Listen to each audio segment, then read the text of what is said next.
2 or 3 times a week, when it was getting dark in Moscow, after the meeting of the Politburo, Stalin and his attendants would go to the Kremlin on business of high importance. Stalin watched movies.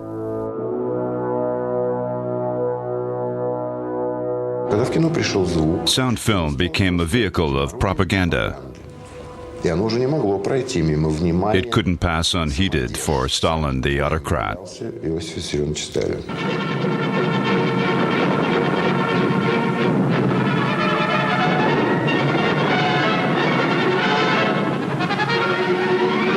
Stalin began as a high-ranked viewer. He gradually became a censor and a #1 producer in the Soviet kinematograph.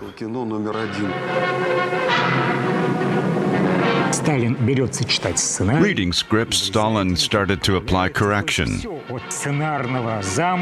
Single-handedly, he decided on the idea of the film, or the movie in the whole.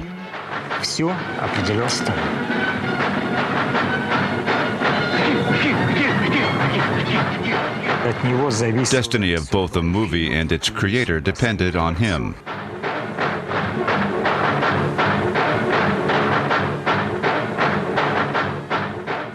Давайте начнем.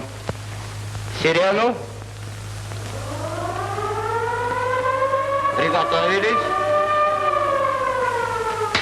Начали. Kinematograph of the early 1930s became a popular art. Stalin felt that film is a widely trusted art, awe-inspiring for the masses. The screen is magnetic and mind-bending. Stalin, being a devilish, talented producer of real life, more and more put in his oar in the world of kinematograph.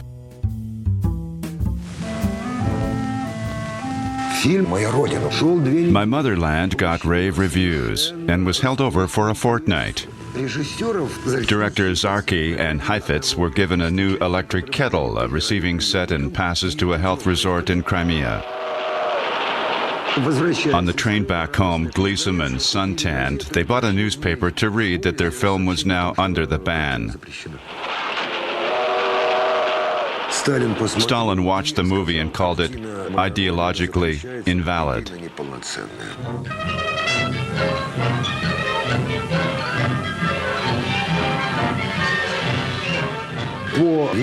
According to the head of the political department, modern weaponry was not allowed on the screen, lest imperialists should know of our military secrets. When the film had finished, the policy was changed.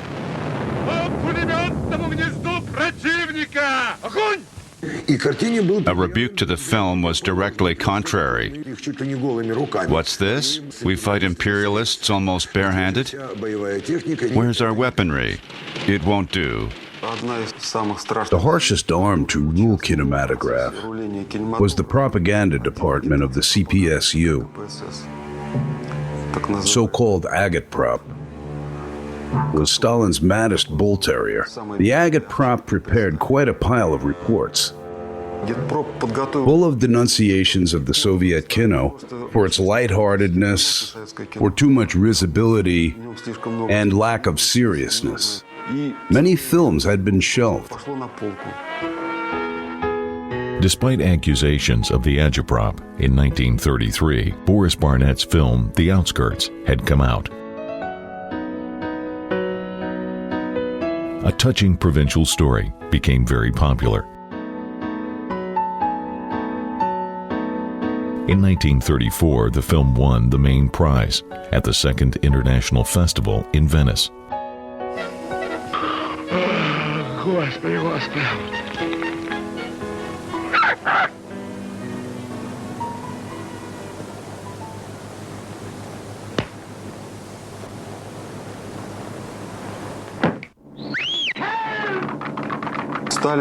When Stalin somehow withdrew into the shadows, it was the darkest periods of the Soviet kino under the agitprop.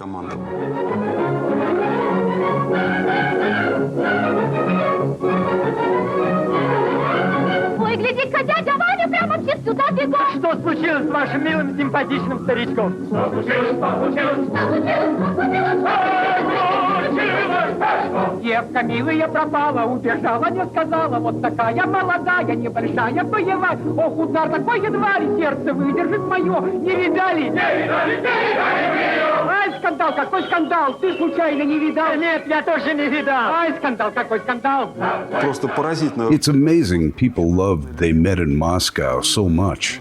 It's a good musical comedy. What could be wrong with it? С какими муками Pirov had to do his best to please the agate prop.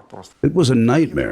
была партийная, которая в самом This party hydra was even worse than the military censorship. The communist agitprop was established by Stalin. He was dictating what to write and to think. Stalin's older brother-in-laws of the Bolshevik underground, Boris Shumatsky, was appointed chief manager of the Soviet film industry. The whole film empire happened to be in the man's hands. It was Shumatsky who started to show films for Stalin and the Politburo in the Kremlin.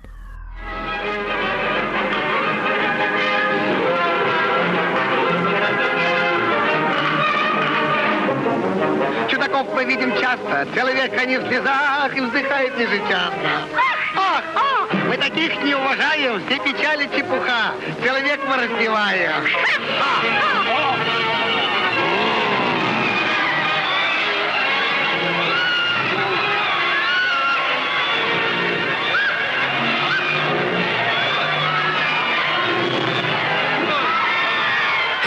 Boris Shumatsky's role in movie history, his role in history, has been hushed up.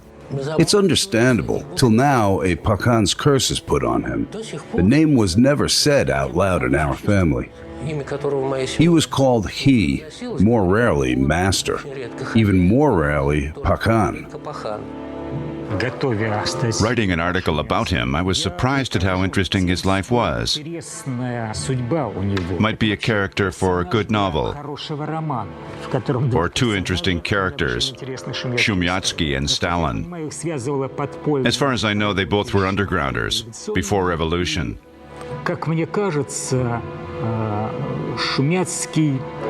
I think Shumyatsky knew something about Stalin, saw someone in him whom Stalin didn't like to be remembered. So the drama of the relationship was anything but simple. As he was coming home from the Kremlin, Shumatsky wrote down each of Stalin's and his attendants' remarks. In the morning, in the office, a typist retyped Shumatsky's notes. In Stalin's archives, there are 250 pages of recordings on the screenings, the stuff stored there after Shumatsky's arrest.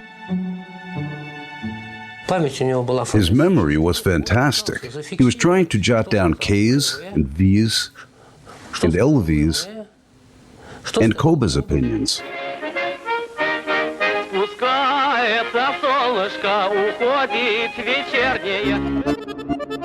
My records of Stalin's talk during screening in the night of July 9th, 1934. We watched a comedy, Savchenko's The Accordion. At first they liked it, making jokes about girls and a stranger.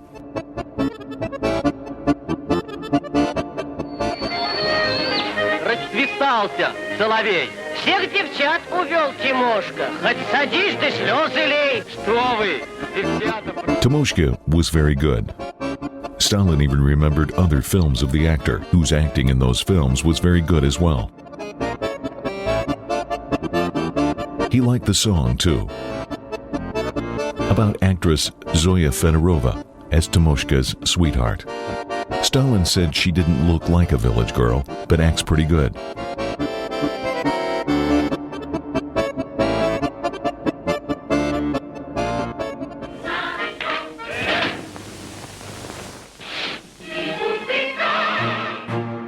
But from the second reel, Stalin started to criticize some scenes and pointed out mistakes of showing the manual harvest work. In the end of the film, he made incisive remarks about its falseness and phoniness. He rebuked me. You said it would be a cheerful film. Instead, each scene is but lengthiness and contrivedness. Любит, Не любит. Voroshilov. Picture neither very bad nor very good. I think young people are going to watch it. Shimatsky. I'm sure they will like it. It's heartening, raising a laugh, and its tunes stick to memory.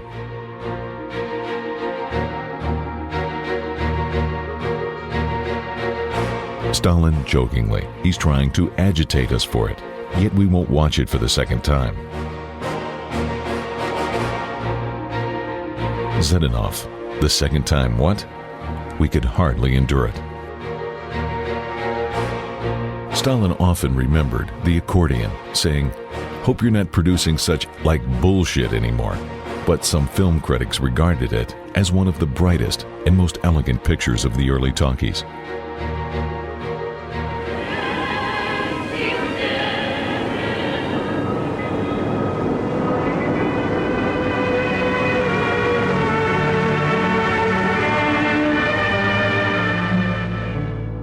My jotting of conversation with Stalin after watching Newsreel 15 about the May parades in Moscow and Leningrad, we started to watch it from number 15.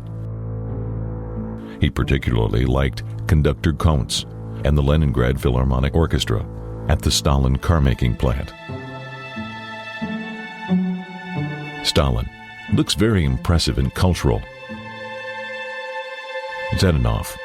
A hell of a job to film in a main plant like that. Still, it's shot very well. Stalin. It's good there's no extra detalization, when instead of a man, they often tend to show legs, hands, bodies, then eyes, and only then the man himself.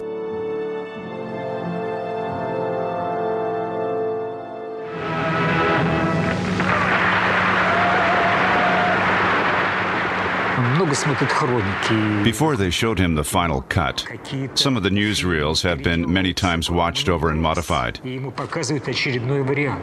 is all eyes, examining nearly each frame of the film to a nicety. One can think it funny that a politician and head of state reads scripts, makes remarks. Nevertheless, he considered it important, for it was an instrument of his influence to do real politics. My jotting of conversation with Koba and other comrades about Stalin's speech, filmed for the first time. In attendance were Koba, Voroshilov, Sergo, Molotov, and Kalinin. Koba asked what we were going to watch next. What about the paratroopers? Shimatsky. Pray first, watch another. Koba. I don't mind if it's good. I immediately turned on the projector to begin the film of Stalin's speech. Wait, comrades, you don't even know what I'm going to say. For the successful construction of the Moscow subway, the party and government had awarded the Order of Lenin to... At first, Koba didn't understand what's going on the screen, but as soon as his speech had begun, he started fidgeting, inquiring, "What is this?" Shimatsky, this is the first recording of your speech. Koba, by whose permission? I didn't know it's with sound. Then he began to listen attentively. We have a question. What about the rest who have been working as good as the awarded people did? From here, we're looking down at you all. Your faces look pretty different. Some seem jubilant.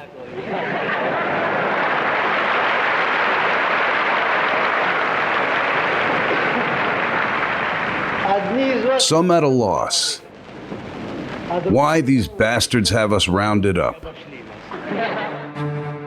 Koba, delete the sound. Shimatsky, why, it's a huge achievement. It's important. People want Comrade Stalin's live speech. It's by the Politburo's approbation. Grinning a grin, Koba said, "Well, Politburo, well, I obey then." According to many historians, Stalin was weary of his featuring in the documentary. He preferred to be rendered by an actor with makeup and pomade, to be perfect in appearance and spoken language. Like any other tyrant, he hoped that some genius would serve and sing his ideology.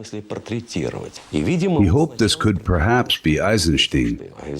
However, Eisenstein wasn't enthusiastic about it, having in mind to go to Hollywood to study sound motion picture. And he had gone on his honor to come back, and with Stalin's permission. Stalin did hope that Eisenstein would be his biographer. Then from overseas came a report that Eisenstein was going to film Stalin's biography, as outlined in Trotsky's books. Stalin got angry and demanded his immediate return. His mother was taken hostage. Eisenstein had been compelled to get back. Now he saw what was going on in Russia. It was entirely another country, drastically changed for 3 years.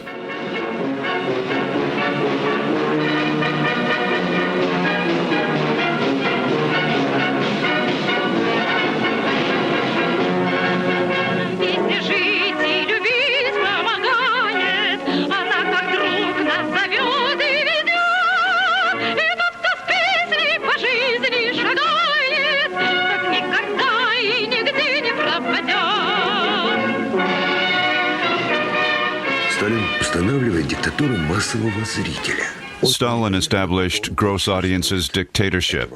He knew the gross audience all to pieces, considering his own opinion just perfect. Actually, although he had some real masterpieces shelved, there was not a single picture that could be regarded as an overseas blockbuster.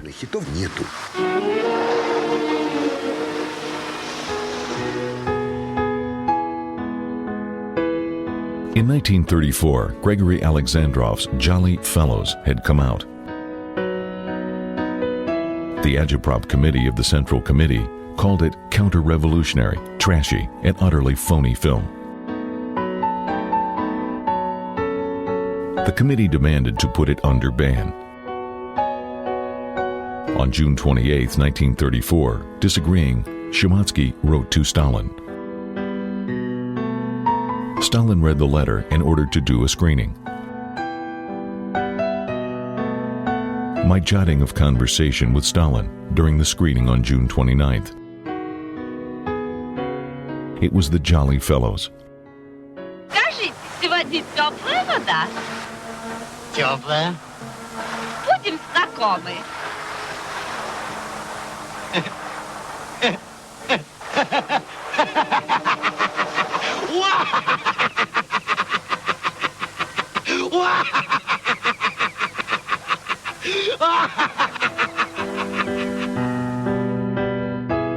Everyone laughed their head off. Particularly, they loved the scenes with playing upon the phrases, "You're so young and already a genius.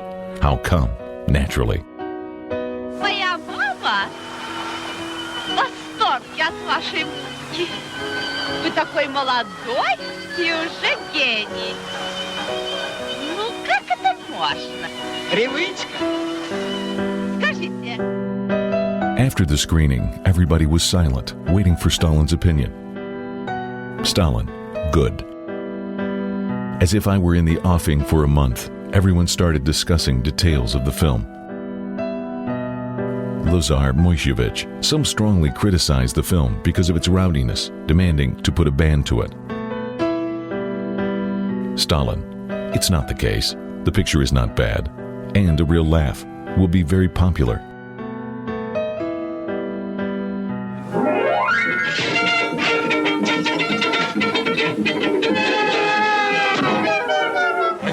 In the pavilions of the Leningrad studios, directors Kazintsev and Trauberg and cameraman Moshkvin work on the big movie, The Youth of Maxim. Shooting is nearly over. Cutting is going on in parallel. First scenes of the new film are coming out.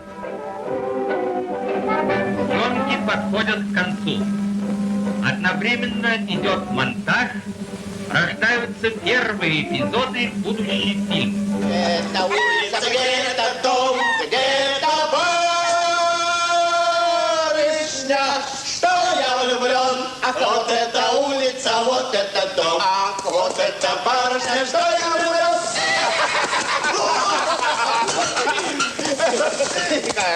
The committee threw obstacles in way of the film. Shumyatsky and Stalin gave the green light to Maxim.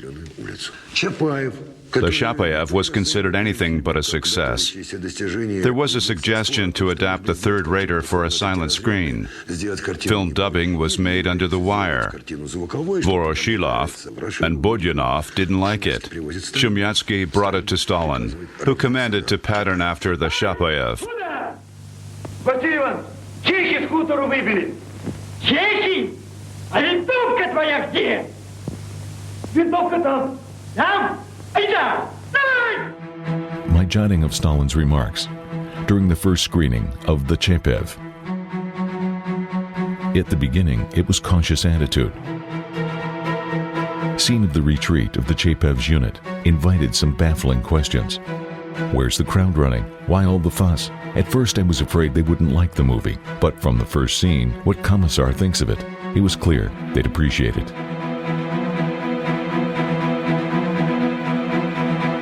They spoke highly of the film, and Babachkin in particular.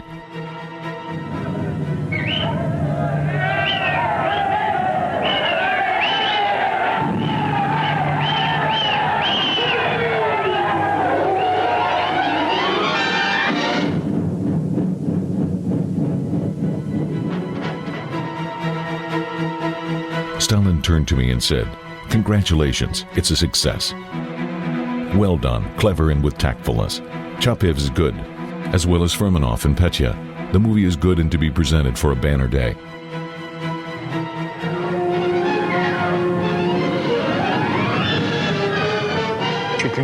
Almost each Shumyatsky's jotting began as, at 17th time, we watched the Chapayev.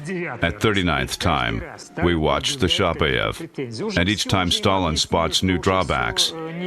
Even after he was told that nothing can be done and the copies were printed already, he keeps saying that would be better to put in some music here, or to change Petya's throwaway.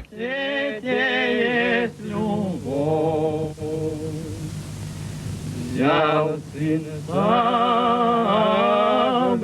взял он его.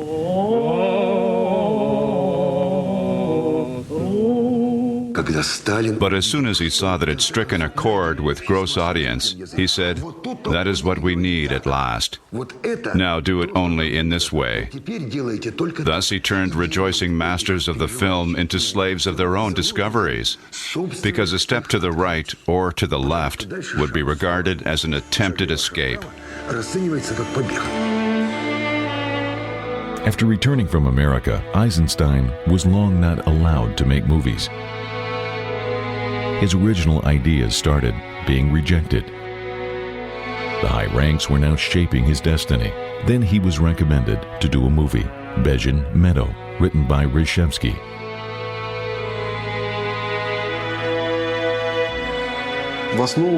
It was based on Pavlik Morozov's story, but Einstein did not do just a biographical film.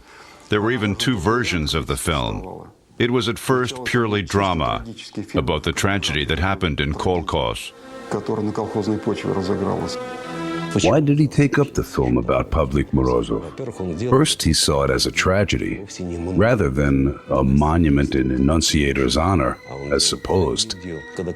He wanted to make a film about a family drama between a son and a father, the scene of turning a church into a club, as people singing a song while destroying the iconostasis became the center of Eisenstein's film.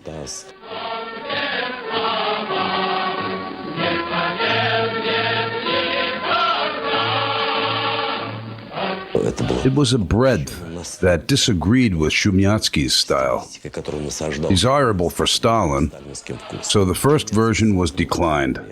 Now he and Isaac Babel rewrote the scenario to do another story about the peasant class in Russia, about a father who was ready to give the Soviets anything but his own son. Eisenstein made a melodramatic film, full of touching psychologism, dissimilar to the first version. Reading Bezhin Meadow, I've no associations with Pavlik Morozov. So it's a bit fishy when a title strip of The Bezhin Meadow says it's about Pavlik Morozov. Moreover, I think my granddad found it disgusting. A story of a son betraying his own father. That's why he kept spurning this film. Shumyatsky played a fatal part in Einstein's destiny, hating the man cordially. On the other hand, he was a wholehearted enthusiast of kino.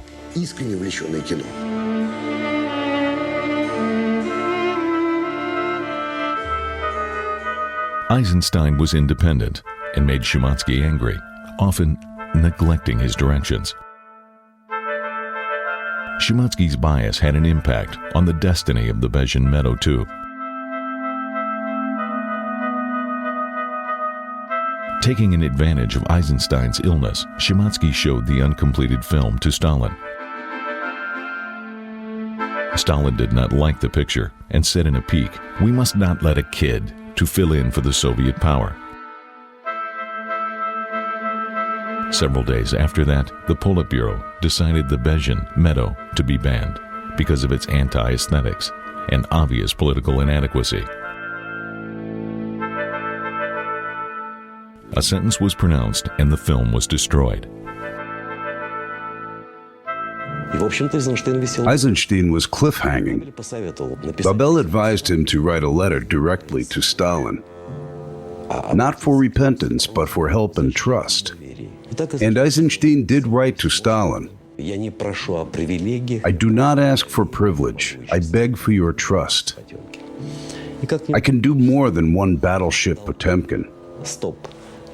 Strangely, it was Stalin who stopped repressions. Eisenstein was not arrested. Moreover, he got carte blanche to do a defense film, either Minin and Pozharsky or Alexander Nevsky. There's a story about how Mikhail Rohm met Eisenstein. Eisenstein asked him, "What would you prefer to do, Minin and Pozharsky or Nevsky?" Minin and Pozharsky. It's 17th century and we have historical sources, but we know nothing of Nevsky. I will create the man from scratch. Surely it was not empty rhetoric. Eisenstein set about to the Nevsky project, for Nevsky was his family saint. According to Eisenstein's conception, he could do a film about a prince and savior, in a way opposite to Stalin's image. Before New Year's of '37, my grandfather was in St. Petersburg on business for a while. On December 31st, 1937, in the morning, on his return from Leningrad, he arrived at our dacha. I remember our undisturbed talk and playing. Then Pokrebyshev rang up, inviting him to the Kremlin. My grandfather, trying to make an excuse, said, "I'm just back. I've missed my family. I'm not going." And he hung up. After a while, Pokrebyshev called again. "Master is getting angry, so I'm sending a car for you." And grandfather went to a New Year's party in the Kremlin. There happened an incident entailing his arrest. Grandfather never bent an elbow. Once Chirkov said to my brother, he was a good fellow, but kind of an odd bird. When everybody drank, he wouldn't. It's strange enough in Russia, is it? Выпьем за здоровье Иосифа Виссарионовича Сталина!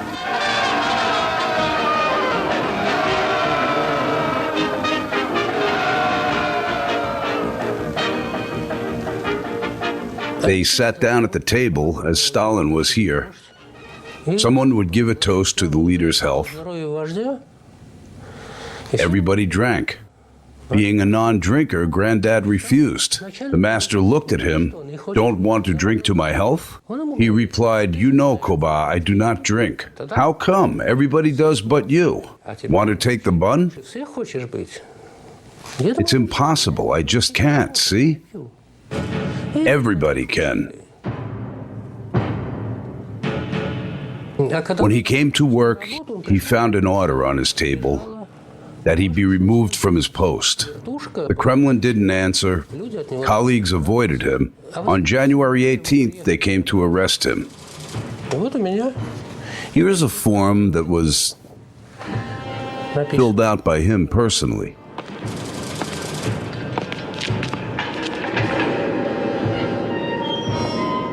He made himself a clean breast of being a fourfold spy. Here's a very interesting document. Protocol of a closed judicial session of the USSR Supreme Court. July 28, 1938. Proceedings began at 1940 hours. Proceedings ended at 2000 hours. Here's a record about the execution of a sentence. NKVD Lieutenant Shevelev wrote how he lodged a pellet in his head.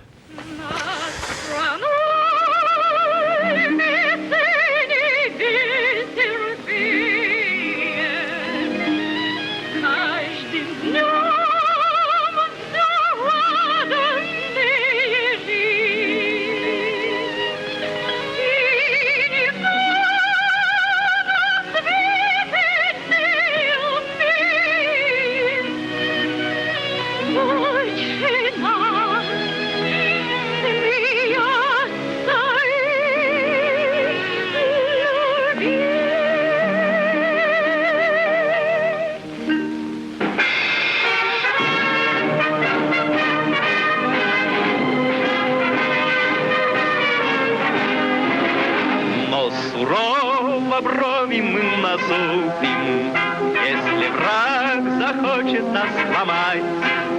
Как невесту родину мы любим, бережем, как ласковую мать.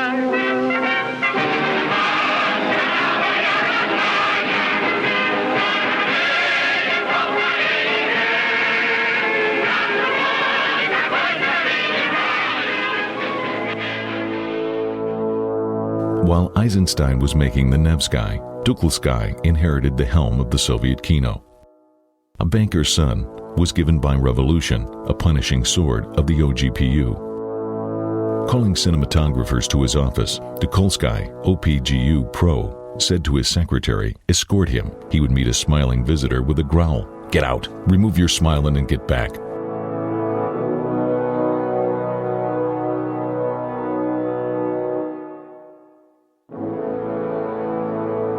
One day, when the cutting of the Nevsky was almost finished, Tucholsky entered the cutting room and commanded a splicing girl to give him the film for screening in the Kremlin.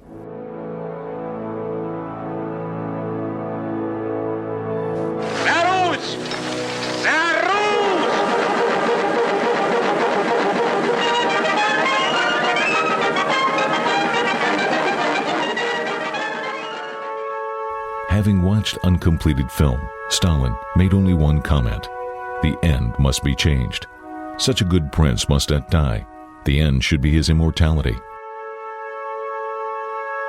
In the final scene of the battle, on the Novgorod Bridge, Stalin saw an objection to internecine feuds. From the Kremlin, the film returned without this scene.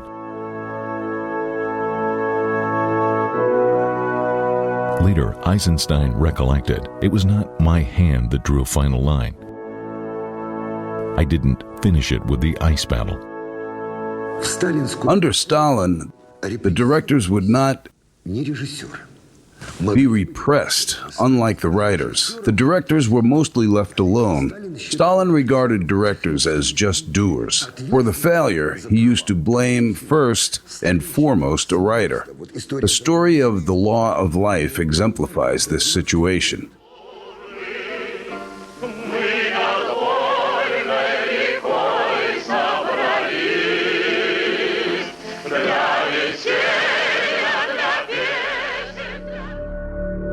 In 1942, had come out The Law of Life, written by Alexander Avdyenko. The film was shown in first-run theaters. First reviews were good. New victory of the Soviet Kino. Even over-the-street banners were set. Now had come that article in the Pravda. False movie, written by Stalin himself, allegedly. It was just an echo of the truth. The truth of life made the blood boil. That's why such like dressed-up kino, as they called it, had come to hand. The film got into a mess. Одолжите горючего. Во. Вынужденные посадки. Пожалели?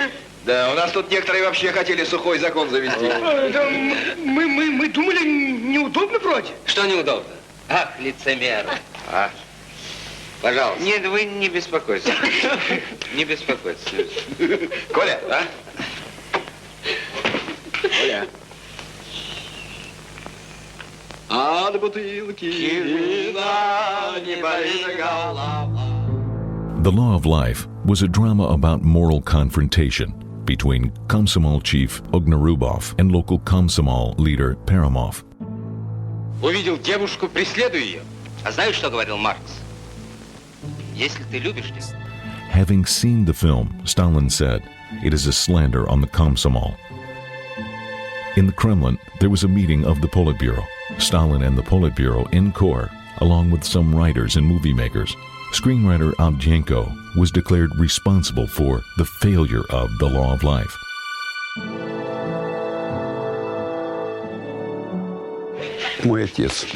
My father was greatly affronted by this decision. He thought it was blatant injustice. He was a singer of the Soviet power, so to say, its own flesh and blood. And they accused him of double-dealing and subversive activities, as if he were an enemy. From Comrade Stalin's speech at the Central Committee on the Law of Life, written by Avdyenko. September 9, 1940, Avdyenko tried being smart on laws of life to teach the youth and to establish moral principles by which Soviet youth should follow. Film's moral is false. The Law of Life is phony through and through. Avdyenko is a presumptuous person, making a law for people he set himself as an exclusive authority in mentoring.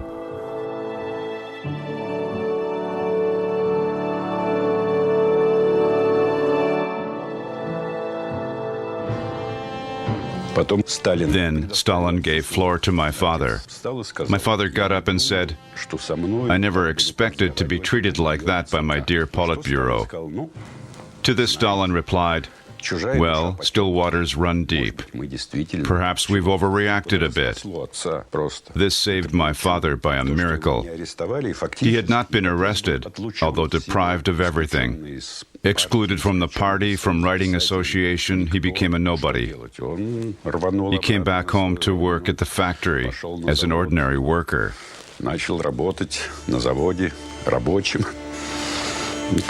Then the war began.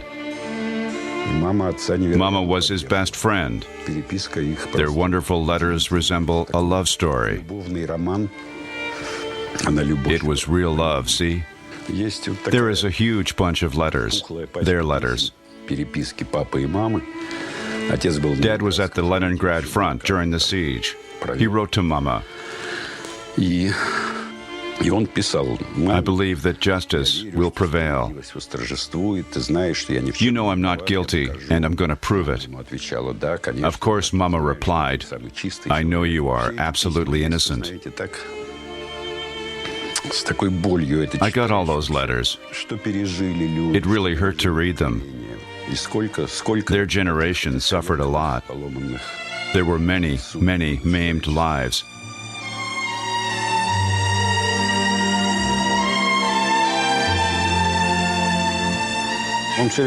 He always told us how Stalin destroyed the country.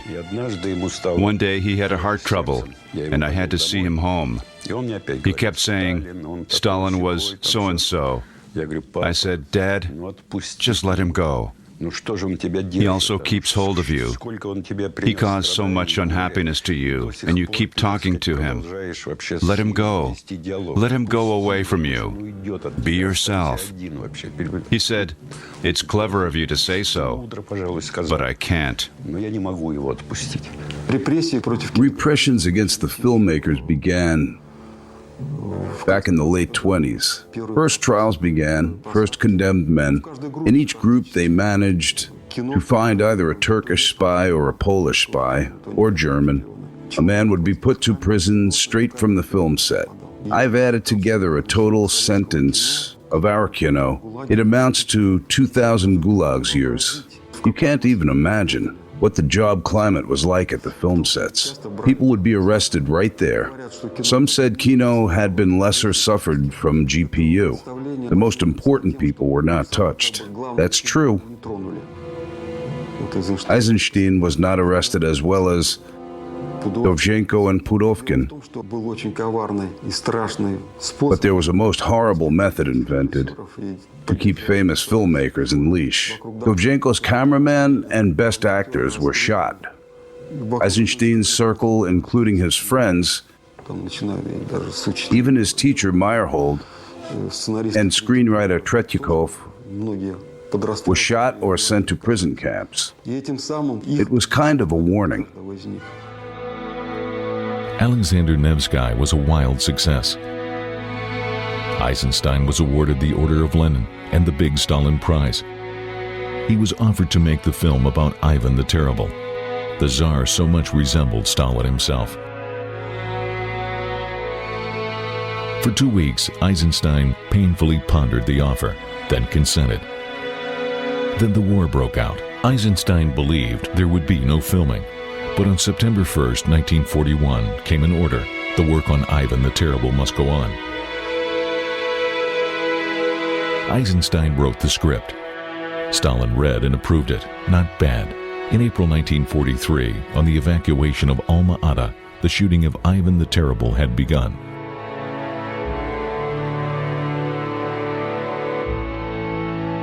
Across the country, 2 cars of costumes and scenery had arrived at film set. Stalin waited edgily for this film. By December 1944, the film was completed. Night screening in the Kremlin was on December 25th.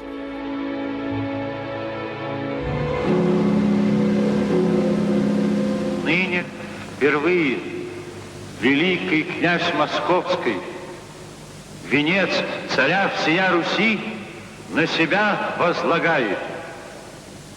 И тем навеки многовластию злокозненному, боярскому на Руси предел кладет. Отныне русской земле единой быть. As Stalin liked the film, Eisenstein started shooting the sequel.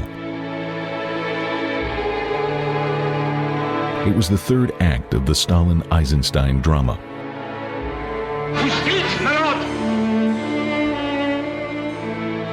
But you'll know more about it in part 2 of our documentary.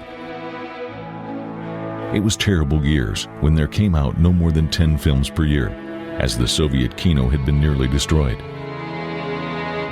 Bolshakov was appointed new boss of the Soviet kino. His personality and role in the national kino, Alexander Dovzhenko's drama, and how the sequel of Lukov's Broad Live had been banned, unknown facts of the shooting of the downfall of Berlin, and the last Kremlin screening just 2 days before Stalin's death will tell you the rest of the story in part 2 of our film.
The USSR created its own myths, both good ones and bad ones.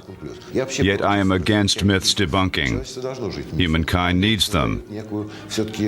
How to put it, they kind of poeticize life.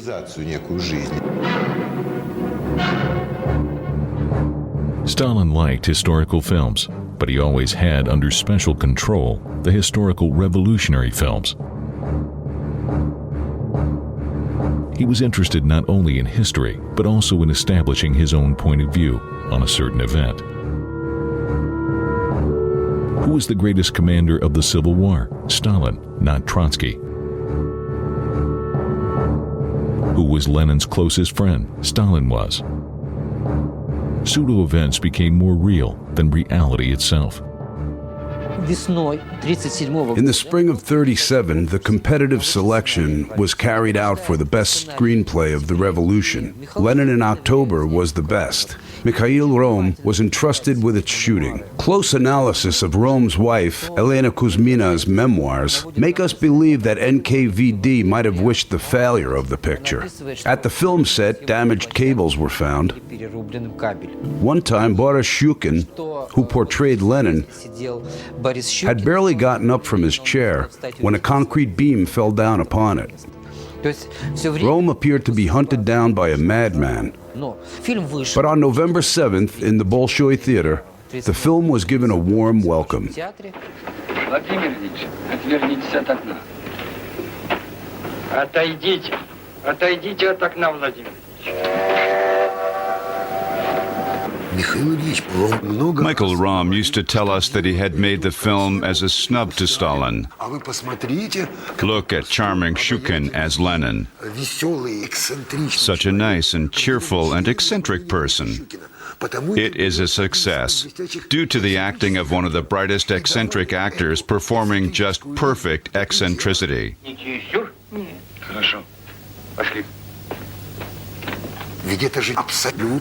This is an entirely eccentric story. A little man pursued by the whole state monster. He eventually broke the system. Changing masks, he set at naught this bulky machine to overthrow it with universal applause. Товарищ, куда идет трамвай? Парк. А почему он...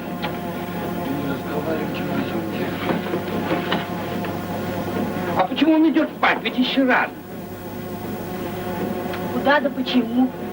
Ты что, с луны свалился, что ли? Не знаешь, что мы сегодня буржуи бить будем? Ладно, не орешь. Shukin bombarded Rohm with questions. How Lenin laughed. Я не знаю, как смеялся Ленин. Мне надо знать, как смеялся Ленин. Потому что смех – это важнейшее в характере человека. Вот, если вы режиссер, ну покажите мне, как смеялся Ленин. Хорошо. Очень, очень хорошо.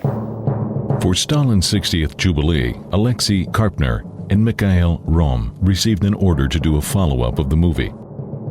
The writer and director were told that Stalin's contribution in history ought to appear no lesser than Lenin's. Stalin and Lenin ought to be undivided friends. Новая картина о Владимире Ильиче Ленине, сценарий который только что закончен, будет являться продолжением фильма «Ленин в октябре». Действие картины будет происходить в августе-сентябре 18 года. Сюжет строится на событиях, связанных с покушением на Владимира Ильича, которое произошло 30 августа. Ставить картину будет Михаил Ильич Ром, режиссер-орденоносец, постановщик фильма «Ленин в октябре».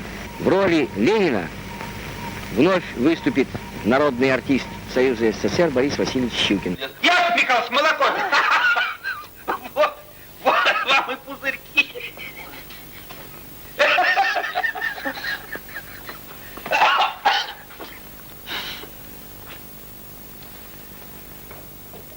Евдокия Ивановна, молоко вскипело.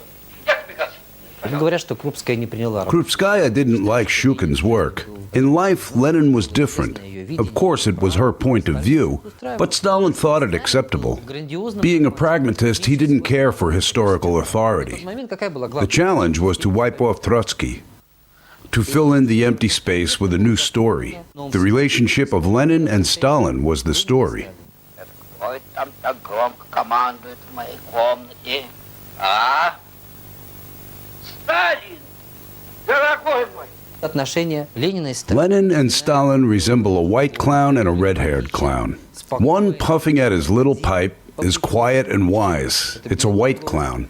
Another one very eccentric. It's a red-haired clown. They go together very well. It is a circus escapade. In the film, it works too.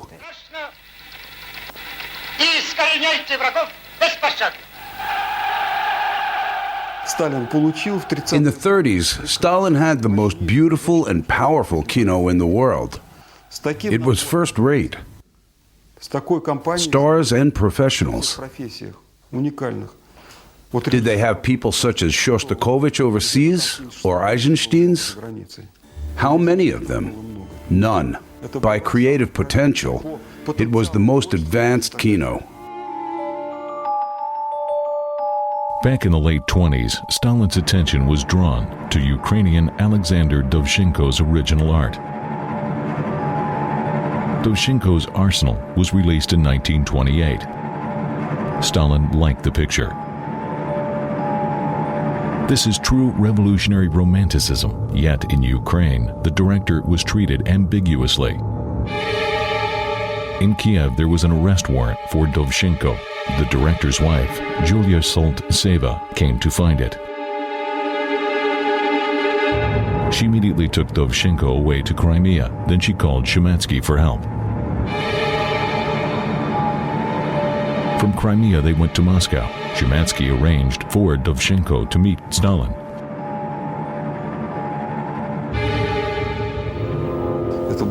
It was a happy episode in the life of the artist. Stalin was all ears to Dovzhenko's romanticism. Dovzhenko was bewinged. He regarded it as his most happy victory. For some time, he also regarded Stalin as his great savior, who would always be all ears and understanding to him. After that meeting, Stalin commanded to leave the director alone. He also cautioned him against getting back to Kiev to work in Moscow. Dovzhenko was awarded the Order of Lenin and started to do a new film, Aerograph. Награжденный орденом Ленина, режиссер Александр Довженко работает над новым фильмом «Аэрограф». In 1935, awarding Dovzhenko, Stalin made a remark. He owes a favor. We want Ukrainian Chapayev. Later, Stalin showing him Chapayev kept saying, like this you must do it. Before long, Dovzhenko wrote the scores. Having read the script, Stalin made some remarks. Scores appears too rough and a man of little culture. You must rebuild his true image. What was the role of Scores HQ? Did he have a court-martial? Could he personally shoot men over trifles? As Dovzhenko rewrote the script, he started to work on the film. In 1937, the work was suspended. Before getting down to work, Dovzhenko talked with the Civil War veterans and found out that Scores was an adventurer. Contrary to legends in 1918, instead of a dying hero, he was killed, stopping a bullet by Trotsky's direction. Consultant of Dovzhenko's film was former Scores Commissar Dubovoy. In the middle of work, Dubovoy got arrested at Scores' murder. Dovzhenko had a heart attack. After consultant Dubovoy's arrest, the studio management raised a question of the film's closeout. Dovzhenko's nerves were shot. So he decided to write to Stalin for help in defense. Dear Stalin, for 20 months, except for my 4 months of illness, I've been doing the Scores. I've thought a lot too. My work was sincere and loving. Let me finish my picture, please. Stalin commanded, to finish the film, don't bother the director. In spring of 1939, the film came out. Stalin threw cold water on the picture. Second, Chepev didn't fit. Made by Stalin's order and based on legends far from reality, the Shkors was awarded Stalin's prize nonetheless.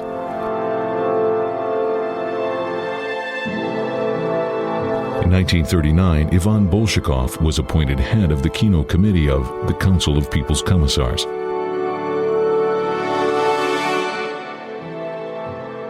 In his non-fictional stories, Yulian Semenov wrote that my dad was Molotov's chauffeur.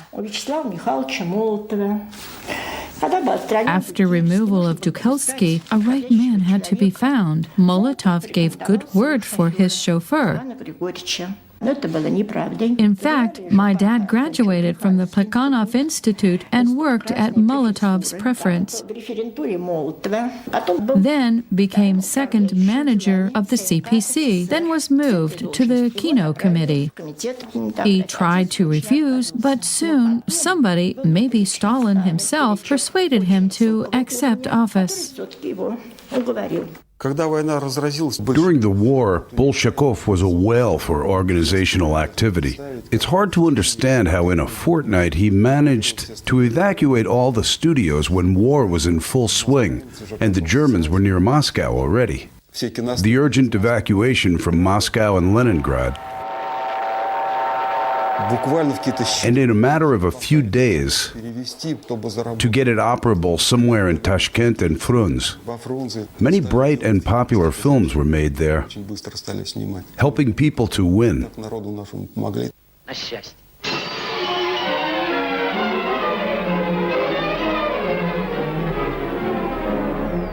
In 1943, Stolper's and Ivanov's Wait for Me, after Konstantin Simovov's poem, was made in Alma-Ata.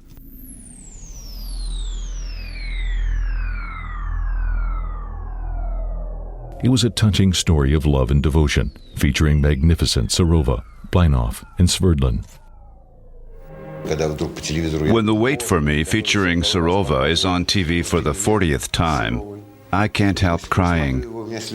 And it is not just nostalgia, for I didn't live back then.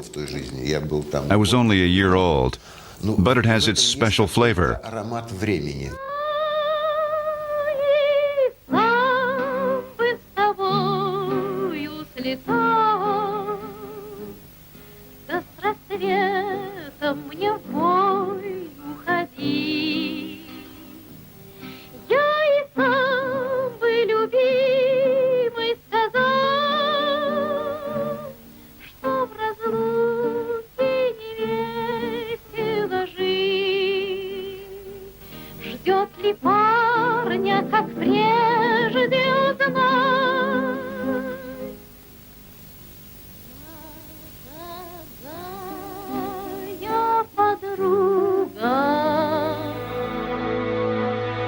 Stalin was displeased with something at the screening, but let the film come out.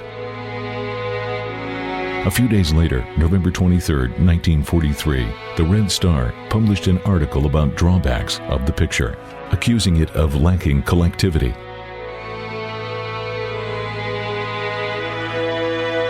Fatal Devotion was also regarded as something alien to Soviets.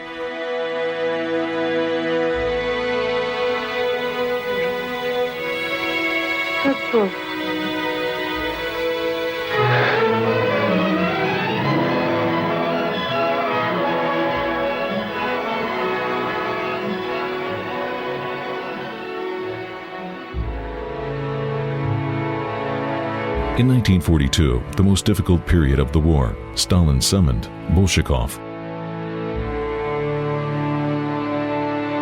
We need a film about partisans. It must be done in 3 months. Startled, Bolshakov said, "It's a documentary film, Comrade Stalin?" "No, it's a feature one, actors and so on." "Let Pryov do it. Move," cut off Stalin. As screenwriter Joseph Pruitt suggested an idea, it had to be written as soon as possible. 2 rows of the tables with typists were set so that the screenwriter, toing and froing, could dictate the scenes to be at once made into the whole piece. The moment the work was done, the man just flaked out. Near Alma-Ata, the conditions were very difficult, but within 3 months, the film was completed. It was the first full-length film about the war. The district committee secretary, featuring wonderful actors, Zerov and Ladnina. The picture was a bit naive, but at the time, badly needed. Despite the war, the Kremlin screenings proceeded. At the time, Kino was on Stalin's gaze.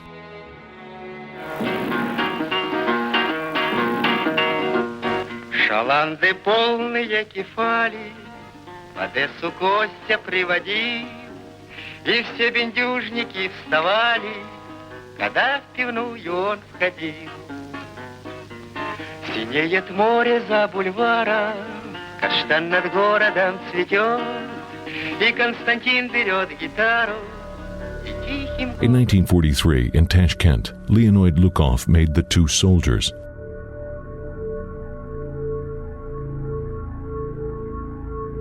Although during the Kremlin screening, Zhdanov talked of many fault findings, such like frivolity of the film, calling the songs ruffian-like. Stalin said, "It's a good picture and songs are good, and they will be popular." Темная ночь, только пули свистят по степи, только ветер гудит в проводах, тускло звезды мерцают. It was a rough experience doing photography in the war. When the war broke out, nobody was prepared to film such a horrible and tragic reality. Cameramen learned promptly how to do photography in the war, though it cost them the lives of each fourth photographer. Besides beautifully rolling tanks and bellowing cannons and flying aircrafts, they also learned how to film a soldier. Our cameramen did it in a most humanistic way. It's great live kino. For what were we given? The first Oscar? It was for a documentary, The Germans' Defeat Near Moscow. Americans gave it to us because no one could help crying, looking at the wounded being bandaged, and a nurse tugging a man from a battlefield, or a dead, tired soldier sleeping after a long march. Stalin got furious, for he wanted something quite different. He wanted neither that lice-ridden soldier nor that mud road, non-traversable by tanks. The documentary must show our victories. They tried to do it and eventually did. In May 1944, the Council of Ministers of the USSR adopted a resolution destroying documentary kino. The same had been done to Dovzhenko. Early in 1944, he was almost crushed and destroyed. It was very hard for him living through that patriotic war, especially its first phase. He wrote a movie essay, Ukraine in the Fire, a pretty rebellious thing at the time, full of horrible truth and very emotional. It was all due to his desperation and resentment about the Germans near Moscow and Ukraine, enslaved and downtrodden, about all the ordeals. Stalin got into a rage, for never before had a writer written of the war and the whole of the system and the party like Dovzhenko did. It was totally inappropriate how party leaders were shown, and Stalin's reaction was identical with the intensity of Dovzhenko's emotions. There's a heart-rending record in Dovzhenko's diary. On January 31st, 1944, I was summoned to the Kremlin. There had been cut into gory pieces, thrown out to the crowd for opprobrium and disgrace. My heart broken by shame and injustice. I was born and lived for good and love. I was destroyed by hatred and evil of narrow-souled rulers. Birja diabolically made a wry face, going bug-eyed like a bad actor, bawling me out. You need a brainwash. Good God. All of them did their best at it. Punishment in the Kremlin is the demolition of a man of grand character. Censors got an order. Until further advised, Dovzhenko should not be published. It was the Politburo's decision. He was relieved of all of his posts and notably put under the Lubyanka surveillance. Punishment of Dovzhenko was just a rehearsal of Stalin's purge that would commence in 1946. War was not over yet.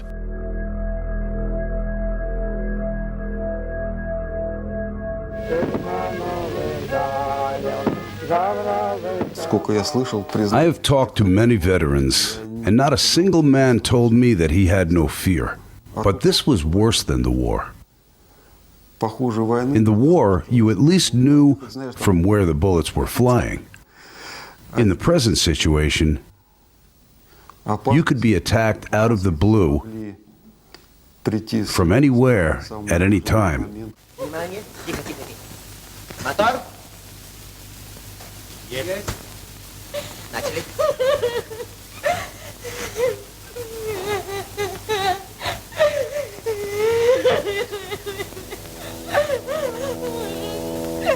Once during one of the Kremlin parties, Stalin himself ambled up to Orlova and Alexandrov. "How are you, Grigory? Treat our people's favorite. If you treat her ill, you will be hanged."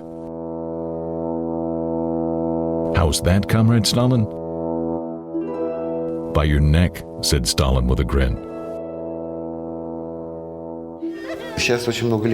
There are legends. Here's a book about Orlova that goes, "It is a story of Stalin's favorite actress." Never have I heard such a thing from my folk. Never have I heard that she was his favorite. Never.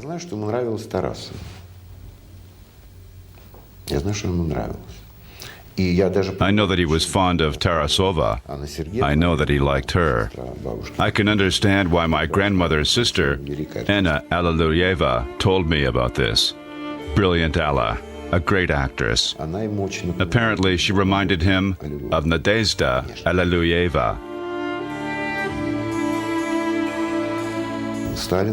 Many a time Stalin watched a film called Kate, with Danielle Daryu as Katrina Dolgoroki and T. Power as Alexander II. The film had not been shown in Russia. He liked to watch it. Why? Not the best movie. It must be a flashback. He somehow associated it with his own love.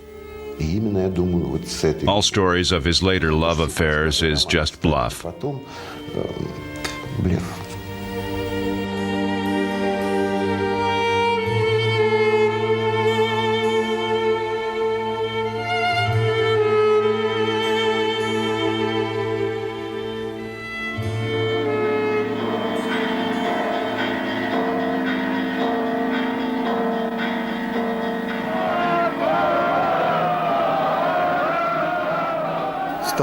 Stalin didn't like things too sophisticated, too passionate, too tragic. Didn't see why a czar, having shed men's blood, had so many regrets before the holy icon. Perhaps it was a mirror of problems of his own. Прав ли я в тяжкой борьбе своей?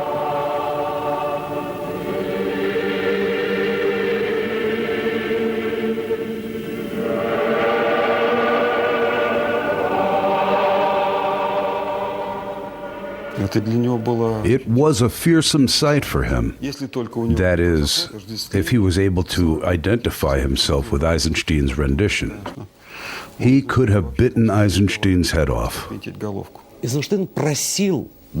Eisenstein asked to be allowed to make all 3 series. He understood it would be his last film. As the studio had to fulfill a plan, they decided for economic reasons to show it to Stalin. Part 2 without Part 3. On January 13th at the Stalin's prize party, jolly dancing with Maratskaya, Eisenstein keeled over with a heart attack. He had just finished the cutting of Ivan the Terrible, Part 2. In Alma-Ata, he was working nightly at the film set for months, exhausted. So the heart attack resulted from overwork. He had been put in the Kremlin hospital. He surely knew how Stalin might react.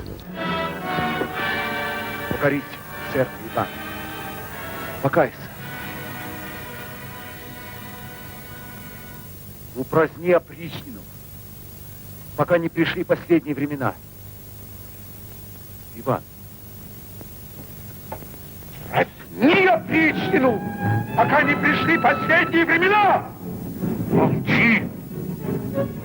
И вот тут Сталин разгневался. Now Stalin hit the roof, for he had hardly thought that, like Philip, somebody would dare excommunicate him, depriving him of people's love and popularity.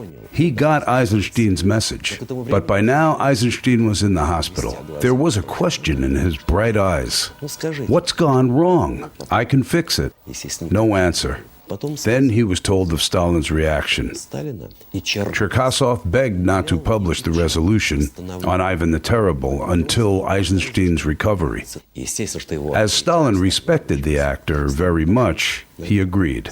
But being a wily man, he referred in the resolution as the Broad Life, not Ivan the Terrible. The Broad Life became camouflage to not disturb the celebrity. Of course, The Broad Life, Part 2, was not as great as Eisenstein's Ivan the Terrible. It was a very naive picture. Nevertheless, it had well articulated the main thought of the nation after war. Неужели спалят, сукины сыны? Чего это? Дворец, говорю, могут спалить. Вон, видите, здание на пригорке? Это наш шахтерский дворец культуры. Вы, может, видели в кино картину «Большая жизнь»?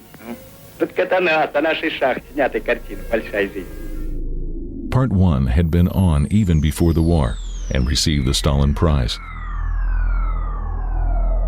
In 1946, director Lukov finished The Broad Life Part 2. The story went on in Donbass, just liberated from the Nazis in 1943. О, сейчас. Ты куда? Минуту. Пейте. Зачем? Держите. Ну, чтоб не в последний раз. Что это? О, ну-ка, дай. Ведь какая была главная? What was the main problem after the war? Winners were losing sense of the enemy. All of the enemies of the nation, which had worked for the German idea before the war, were now unmasked. One of the main storylines was about Makar Lokotin, who was a saboteur and a bad guy in Part 1. In Part 2, as he suddenly sprang up as a German police, one might think that the scoundrel to be hanged, but soon it turned out that he's a good guy, planted into police by order of the partisans. Had he purged himself of the crime? What happened in the mind before the war? A breakdown. He's sort of hanging up about this breakdown. Will they accuse him again? Подожди. Ты когда же соглашаться перестанешь? Тут тебе верят все больше, чем ты сам себе, а ты ходишь с кислой мордой, психологию разводишь. Подумаешь? Скажи, ты видал пьесу под названием «Гамлет»? Ну? Ну, вот ты вроде этого Гамлета. Да-да, только тот ведь был принц. А ты Макар Леготин, вот. For Stalin, Hamlet was the most repulsive literary character.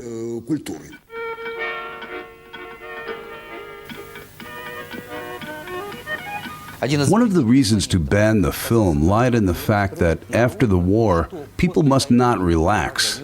They should be on the alert for the enemy. Want some liberal ideas, guys? Well, you'll get your bitters. From scribes' reports of Stalin's speech at the Politburo on the subject of the Broad Life and Ivan the Terrible, what they called the Broad Life in Part 2 is no broad life at all.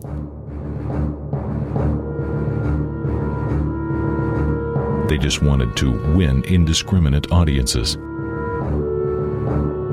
Rebuilding of Donbass is only 1/8 of the film.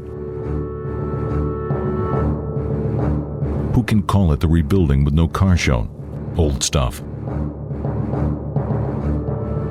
You say the film could put it right. I can see how. The film isn't coming out. 5,700,000's gone to pot. Take another one, Ivan the Terrible, Part 2. Did anyone see it? I did. It's disgusting. Eisenstein is a know-nothing in history. Ivan the Terrible was a forceful person. Eisenstein made a limp Hamlet out of him. How should we make the people be conscious, in duty, and to serve the country? When this resolution was published, Cherkasov arranged the in-person meeting between Stalin and Eisenstein. First question to Eisenstein was, "Did you ever read history?" Etiquette demanded he keep silent and listen to what else the leader would have to say. But Eisenstein said, "In fact, I read some. It was a fatal mistake." Of course, Eisenstein, having done heaps of books, got into a huff. But his "in fact" turned Stalin from him so much that since then, Stalin would only speak to Cherkasov. Why Ivan repents? No good. His purpose is right. Must throw two parts into one. Expel all shocking stuff, such as the feast where Oprichnina looks like the KGB. Stalin ordered to end it up with the triumphant Livonian March. Of course, Eisenstein disagreed, playing for time as he knew he would die at 50. Actually, he was foretold his death at 50.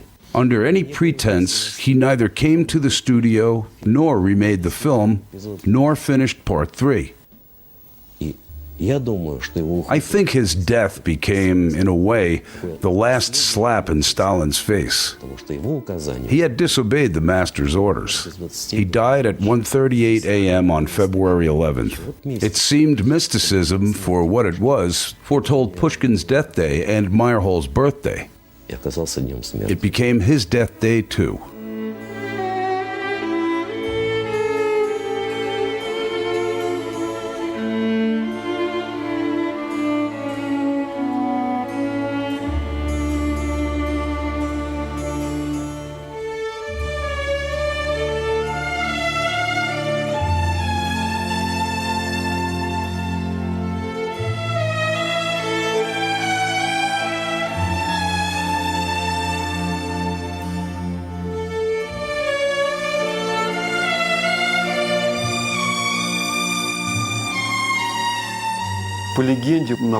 Legend goes, at Eisenstein's funeral, Piryev said quietly, "Sergei, they killed you."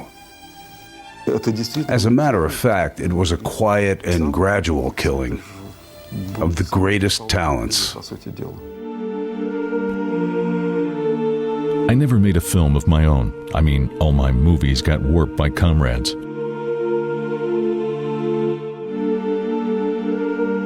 All of my ideas got turned into deplorable scran.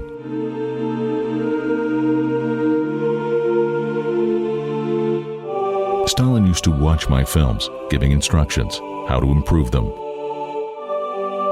He warped the blossoming life. After his improvements, it turned into Michurin.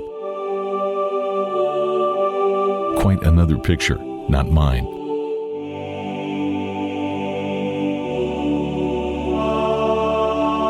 Shackles on the artist's soul, torment like real ones, yet make no clanking.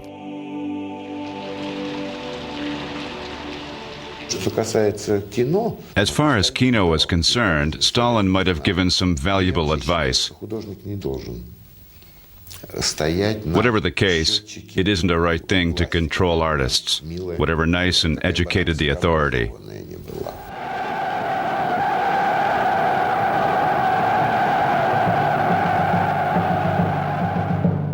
In 1950, The Downfall of Berlin by Mikhail Chiarelli came out. It's an amazing picture, made for Stalin's 70th birthday. It's a grand finale of relationships between authority and art, monumentally and falsehood. Lie converted into the truth to please the dictator.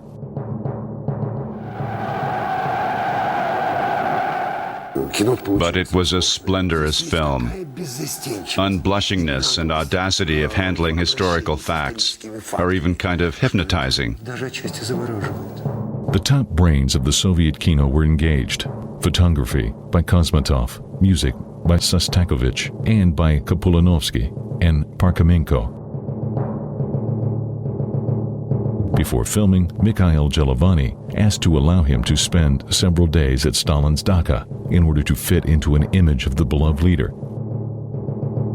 When Stalin was told of his request, he said with a grin, "To fit into an image, wouldn't be better to start with an exile in Turukhansk?"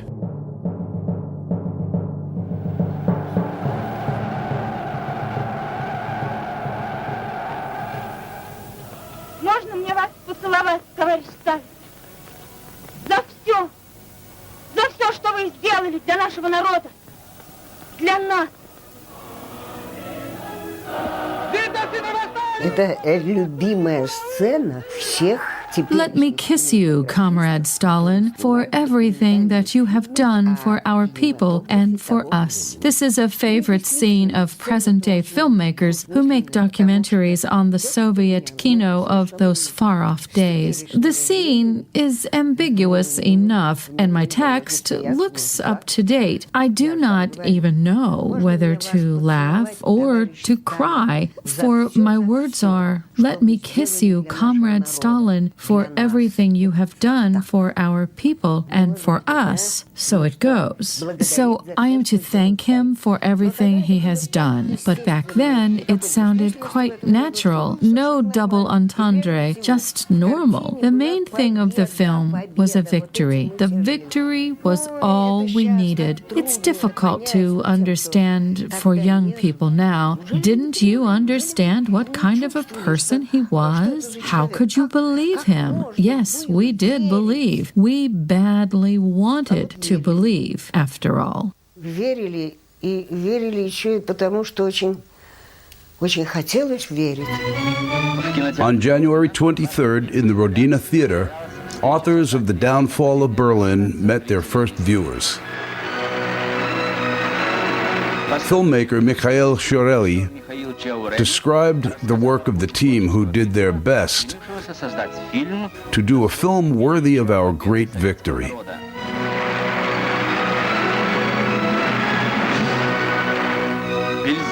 Then Boris Andreev, who played Alexei Ivanova, a steelmaker and soldier, took the floor. Actress Marina Kovalyeva had a warm welcome. She played the young teacher, Natasha Rumyantseva.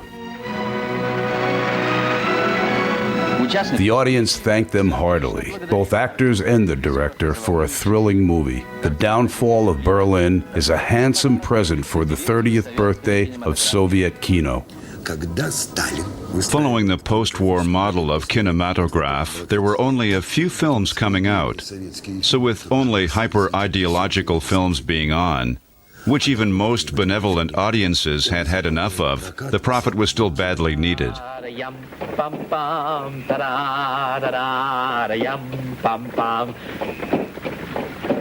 Stalin had now opened the floodgates for trophy kino. He gave the go-ahead of trophy films from Goebbels' archives. Come on, my Rosie. He was very fond of musical films. He loved airy-fairy ones. He said to my father that it's a kind of relaxing for him. Stalin очень любил фильмы с красивыми актрисами. He loved films with beautiful actresses, with Hollywood stars, young Paul Newman, Bette Davis, Charles Boyer, and Greta Garbo. He didn't welcome translators there. I don't want any strangers in our in-crowd. It was enough for him when my father told him of the content of the movie. In order to reply to a lot of Stalin's questions, my father had to watch films along with translators. Of course, he was all nerves. It was far from easy to talk with Stalin. Once in winter, Ivan Bolshakov brought an American film, The Seahawk. It was an ordinary screening when, in the middle of it, Stalin got up and left. Everyone was stricken with dismay. All of a sudden, Molotov said to Bolshakov, "Stop the screening. What bullshit you show to us."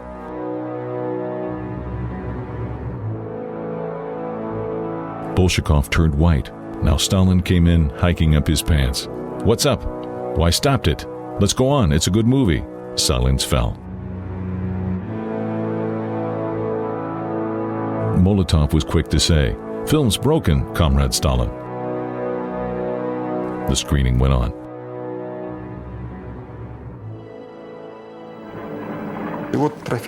Trophy movies.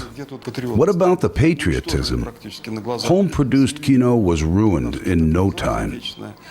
Only stolen films did help. The end was tragic. By 1955, our kino was but a dead desert. It can be explained by the fact that Stalin was no longer capable of screening so many films, so he demanded that only masterpieces should come out. After the war, Stalin personally decided how many films are coming out. It turned out it would be as many as 12 films per year. Film production was falling away yearly. 4 months before Stalin's death, the Politburo, following Stalin's order, had approved a list of theatrical films to be produced in 1953. 9 films in all. At the same time, in the USA, there were 368 pictures.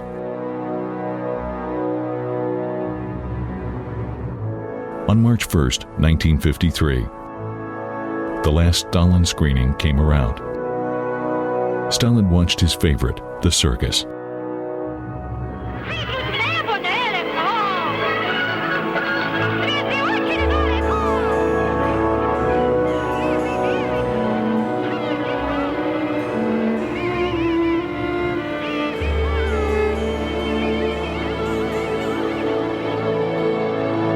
While everybody laughed, sharing opinions, only Stalin looked dull.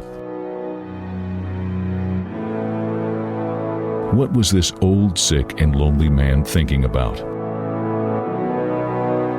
The greatest tyrant of the 20th century, he loved the magic screen more than real life.